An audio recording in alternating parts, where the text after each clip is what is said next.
இல்ல நான் கேக்குறேன். நீங்க வரைக்கும் இந்த தலையும் இந்த கிச்சன் நீங்க கேர் பண்ண மாதிரி தெரியல. வச்சு நான் 10th வீக் வந்துட்டு எது ஹார்ட் பண்ணும் தெரிஞ்சல தெரியாது ஹார்ட் ஆகும். நண்பர்கள் அனைவருக்கும் வணக்கம். அரோராக்கும் கமருதீனுக்கும் நடுவுல ஒரு பெரிய ஃபைட் போச்சுங்க.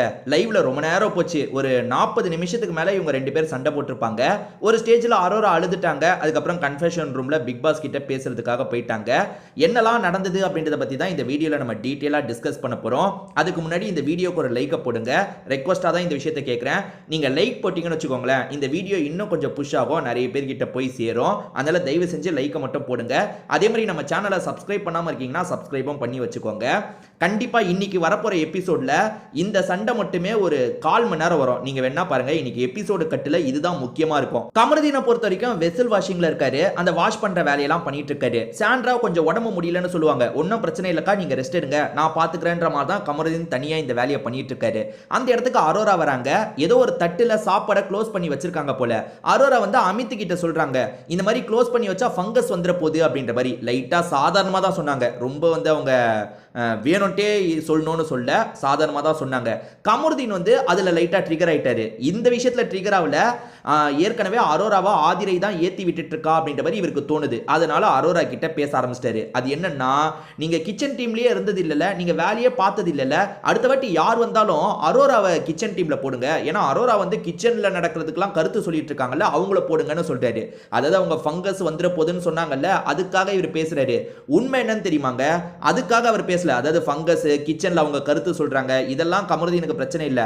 ஆதிரை வந்து இன்ஃப்ளூயன்ஸ் பண்ணி அரோராவை வேற மாதிரி மாத்திட்டான்றதுக்காக தான் இவருக்கு அரோரா மேல கோவம் வருது. உடனே அரோரா வந்து காமெடியா தான் பேசுறாங்க. என்ன சொல்றாங்கன்னா, சாதாரணமா அதை மூடி வைங்கன்னு தானே சொன்னேன், அதுக்கு எதுக்கு நான் கிச்சன் டீமுக்கு வரணும்லாம் சொல்றீங்க, இது வரைக்கும் வந்த கேப்டனே என்ன கிச்சன் டீம்ல போடல, அதனால நான் கிச்சன் டீம்ல இல்ல, அவ்வளவுதான் அப்படின்ற மாதிரி சொல்றாங்க. அதே மாதிரி நீங்க நல்லா யோசிச்சு பாருங்க, அரோரா வேலை பார்த்தே நீங்க பார்த்திருக்க மாட்டீங்க. எல்லாருமே இந்த வீட்டில் வேலை பார்த்துருப்பீங்க. ஆனா அரோரா எந்த ஒரு வேலையும் நான் பார்த்தது கிடையாது. கிச்சன்ல சமைச்சு பார்த்தது இல்ல, வெசல் வாஷிங் பண்ணி பார்த்தது இல்ல. அது எப்படினே எனக்கு தெரியல. எனக்கு மட்டும் தானா இல்ல உங்களுக்கும் அப்படி தோணி இருக்கான்றத சொல்லுங்க. ஆனா இந்த இஷ்யூவை பொறுத்த வரைக்கும் அரோரா மேல பெருசா தப்பு இல்ல. அரோரா வந்து முதல்ல ஜாலியா பேச ஆரம்பிக்கிறாங்க. இவரும் வந்து ஜாலியா பேசுற மாதிரி தான் சிரிச்சுக்கிட்டே பதில் சொல்லிட்டு இருக்காரு. அது போக போக ஆர்குமெண்டா மாற ஆரம்பிக்குது. கமருதீன் என்ன பண்றாருன்னா, திரும்பி அந்த விஷயத்த சொல்லிட்டாரு. அதாவது துஷார் வெளியே போனதுக்கு நீ தான் காரணம். அதே மாதிரி நீ 10 வாரம் வரைக்கும் நீ எதுவுமே பண்ணல, 10 வாரம் வரைக்கும் நீ எதுவுமே பண்ணல, பார்வதியும் என்னையும் வச்சு ஒரு கேம் தான் பிளே பண்ணன்ற மாதிரி சொல்லிட்டாரு. என்ன சொல்றீங்க, நான் 10 வாரம் எதுவுமே பண்ணல, உங்களை வச்சு தான் பிளே பண்ணேன்னு சொல்றீங்களா அப்படின்ற மாதிரி இவங்களுமே போக போக கத்த ஆரம்பிச்சிட்டாங்க, அழ ஆரம்பிச்சிட்டாங்க. அப்படியே கொஞ்சம் கொஞ்சமா அழ ஆரம்பிச்சிட்டாங்க. ஆர்குமெண்ட்ல முதல்ல காமெடியா தாங்க ஆரம்பிச்சது. இதை நீங்க பாத்தீங்கன்னா தெரியும். முதல்ல ரெண்டு பேருமே சிரிச்சுக்கிட்டே பேசிட்டு இருக்காங்க. போக போக கோவமா பேச ஆரம்பிச்சிடுறாங்க. இவர் என்ன சொல்றாருன்னா, கமருதீன் என்ன சொல்றாருன்னா, துஷார் போனதுக்கு மட்டும் இல்ல, பிரவீன் போனதுக்கும் நீ தான் காரணம்னு சொல்றாரு. இது பிரவீன் போனதுக்கு நான் காரணமா, என்னங்க சொல்றீங்க, நான் அந்த வாரம் நாமினேஷன்லயே இல்லங்க, அதாவது அந்த வாரம் நான் நாமினேஷன்லயே இல்ல, அப்படி இருக்கும்போது பிரவீன் போனதுக்கு நான் எப்படி காரணம்னு சொல்லுவீங்கன்ற மாதிரிலாம் கேட்குறாங்க.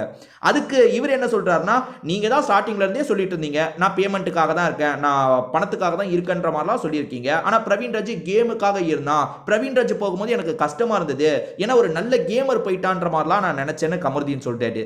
இதே கமருதீன் அப்ப பிரவீன் ராஜ் போனதுக்கு அப்புறம் அரோரா கிட்ட இதை சொல்லியிருக்கலாம்ல, எனக்கு பிரவீன் ராஜ் போனது கஷ்டமா இருக்கு, நியாயப்படி பார்த்தா அரோரா நீ தான் போயிருக்கணும், இதெல்லாம் சொல்லியிருக்கலாம்ல. அப்பெல்லாம் இவர் சொல்ல, இப்ப சொல்லிட்டு இருக்காரு. கமருதீனோட பிரச்சனை இப்ப அரோரா கூட கிடையாதுங்க, ஆதிரை கூட தான் பிரச்சனை. ஆதிரை திரும்பி வந்ததுல இருந்து என்ன பண்றாங்கன்னா, அரோரா கிட்ட திவ்யா கிட்ட ரொம்ப க்ளோஸா பழகிட்டு இருக்காங்க. திவ்யா தனிப்பட்ட முறையில் ஃப்ரெண்டு பழகிட்டு இருக்காங்க. அரோரா இந்த வீட்டில் ஸ்டார்டிங் பழகினாங்கல்ல, அந்த பழக்கம் இருக்கு. அரோரா கிட்ட இவங்க சில விஷயங்களை சொல்றாங்க. கமருதீனை பத்தி வந்து, கமருதீன் இப்படி, கமருதீன் வந்து ஒன்னியும் பார்வதியும் வச்சு ஒரு கேம் ஆடிட்டு இருக்கான், அந்த மாதிரிலாம் நிறைய சொல்லுவாங்க போல. நமக்கு தெரியல, நான் பார்க்கல, நிறைய விஷயம் அப்படி பார்க்கல. பட் ஆதிரியே அப்படி சொல்லுவாங்க போல. அப்படி சொல்றத கமருதீனே சில இடத்துல பார்த்திருக்காரு போல. அதனால தான் கமருதீன் தேவையே இல்லாம அரோரா கிட்ட கோவப்பட்டு இருக்காரு. அப்படி கோவப்பட்டு இருக்கும் போது அவங்க சொல்லி தானே நீங்க ஆடுறீங்க அப்படின்ற மாதிரிலாம் ஒரு வார்த்தையை விடுறாரு. அப்ப ஆதிரை இந்த இடத்துக்கு சண்டைக்கு வந்துடுறாங்க. ஆக மொத்தத்தில் இப்ப ஆதிரைக்கும் இவருக்கும் சண்டை போயிட்டு இருக்கு. இந்த சண்டை எல்லாத்தையும் பார்வதி உட்காந்து கவனிச்சிட்டு இருக்காங்க. அரோரா பேசும்போது பார்வதி பேரை நடுவில் கொண்டு வந்தாங்க. எப்பா உங்க சண்டையில என் பேரை திரும்பி கொண்டு வராதீங்கப்பா, தயவு செஞ்சு நீங்க பேசிக்கோங்க, என் பேரை கொண்டு வராதீங்கன்னு பார்வதி சொல்லிட்டாங்க. மாத்திங்க. கமருதீன் திரும்ப திரும்ப என்ன சொல்றாருன்னா, துஷார் போனதுக்கு நீ தான் காரணம், துஷார் போனதுக்கு நீ தான் காரணம்னு சொல்றாரு. இவங்களா திரும்பி அதே சொல்லாத, நான் எதை சொன்னா பிரேக் ஆவன் தெரிஞ்சு நீ வேணும்ட்டே இப்படி பண்ற, ஏன் இப்படி பண்ணிட்டு இருக்க அப்படின்ற மாதிரிலாம் இவங்க ஒரு சைடு அழ ஆரம்பிக்கிறாங்க. இப்படி தான் போகுது இந்த சண்டை. ரொம்ப நேரம் போயிட்டு இருக்கு. சண்டையில் ஒரு ஸ்டேஜில் வந்து அரோரா பிரேக் ஆயிட்டாங்க. முதல்ல யாருமே இந்த சண்டையில் இன்வால்வ் ஆகல, இவங்களுக்குள்ளேயே பேசிக்கிட்டோம். ஏன்னா அமித் பக்கத்தில் தான் இருக்காரு, அவர் இன்வால்வே ஆகல. அதுக்கப்புறம் ரம்யாக்கு சப்போர்ட் பண்ற மாதிரி கமருதீன் பேச ஆரம்பிக்கிறாரு. எப்பா எனக்கு யாரும் சப்போர்ட் பண்ணாதீங்கப்பா, என்னை விட்டுருங்கப்பா, என் டாப்பிக்கை நீங்க கொண்டே வராதீங்க. ஏன்னா வந்து மற்றவங்க என்னை பத்தி பேசுறதுனால நான் தான் தேவையில்லாம ஏதோ தப்பா பேசி பிரச்சனையில மாட்டிக்கிற மாதிரி இருக்கு. நான் ஏதாவது சொல்லியிருப்பேன், நீங்க அதை பத்திலாம் பேசாதீங்கன்ற மாதிரி ரம்யா ஒரு பக்கம் கலந்துக்கிறாங்க. இதை தாண்டி சபரி என்ன பிரச்சனை நடக்குதுன்னு பாக்குறாரு, கொஞ்சம் தடுக்கிறதுக்குலாம் ட்ரை பண்றாரு. எதுவுமே வேலைக்கு ஆகல. மாத்தி கமருதீனும் அரோராவும் சண்டை போட்டுட்டு இருக்காங்க. அரோரா உடஞ்ச அளவே ஆரம்பிச்சிட்டாங்க. அதாவது வந்து என்னால இதுக்கப்புறம் இருக்க முடியாதுன்ற லெவலுக்கு கொண்டு வந்துட்டாங்க போல. ஏன்னா அதுக்கப்புறம் கன்ஃபெஷன் ரூம்ல போய் உட்காந்து அழுதுட்டு இருக்காங்க, நான் பிக் பாஸை பார்க்கணுன்ற மாதிரி. கன்ஃபெஷன் ரூம்லயே படுக்கலாம் செஞ்சுட்டாங்க. அதாவது அங்க பெரிய சேர் மாதிரி இருக்குல்ல, அதுலயே படுக்கலாம் செஞ்சுட்டாங்க. இந்த பிரச்சனையை பொறுத்த வரைக்கும் கமருதீனே ஆரம்பிச்சிருக்க வேணாங்க. ஏன்னா ஃபங்கஸ் சேர போதுன்னு விளையாட்டா சொல்லிட்டு போனாங்க. அங்கிருந்து ஒரு கான்வர்சேஷன் தொடங்கி பெரிய சண்டையா அது வெடிச்சது. ஸோ நான் ஃபுல்லா பார்த்தேன், அதனால தான் சொல்றேன். இதை நீங்க பார்த்துருந்தீங்கன்னா உங்களோட கருத்து என்னன்றதையும் ஷேர் பண்ணிக்கோங்க. திரும்பி வேற ஒரு வீடியோல நம்ம பார்க்கலாம்.